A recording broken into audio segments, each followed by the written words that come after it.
Sandra udah belajar apa aja? Coba dilihat dulu bukunya. Lihat dulu bukunya.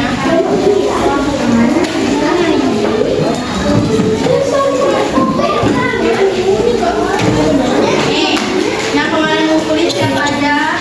Aura, Najla.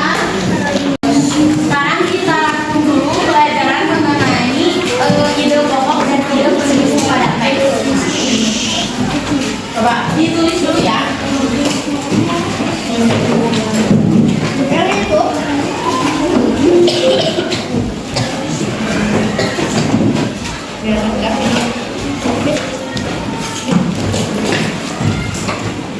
Itu belajar ide pokok dan ide pendukung. Ide pokok teh sama kayak gagasan utama, gagasan pokok. Pernah mendengar itu kata-kata itu? Nah kayak itu. Nah di mana ide pokok ini tuh terletak di kalimat utama.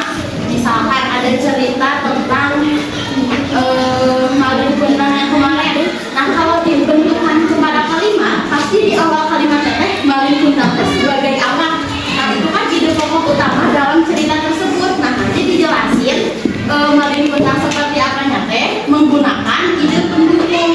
Nah ide pendukungnya, pendukung itu disebut juga kalimat penjelas, di mana kayak tadi Malin Kundang teh misalkan di situ menjadi pemeran utama. Nah pemeran utamanya teh apa aja gitu, dia teh memerankan apa aja. Nah dijelaskan oleh ide pendukung. Nah misalkan kan kalian asalnya mah pemeran utama teh kayak gimana sih di si Malin Kundang teh, oleh ide pendukung pasti dijelaskan. Misalkan sifatnya Malin Kundang seperti apa, dia berperannya kayak gimana. Nah dijelaskan oleh ide pendukung. Jadi ide pokok teh apa? Gagasan utama. Gagasan utama pasti diperjelas oleh ide pendukung. Udah beres? Mendengarkan juga ya. Nah yang pertama ada paragraf deduktif. Yang kayak gimana paragraf deduktif itu?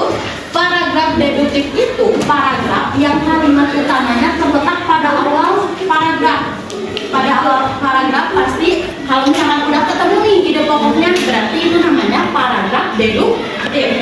Yang kedua ada paragraf induktif. Nah paragraf induktif ini adalah paragraf yang kalimat utamanya terletak di akhir.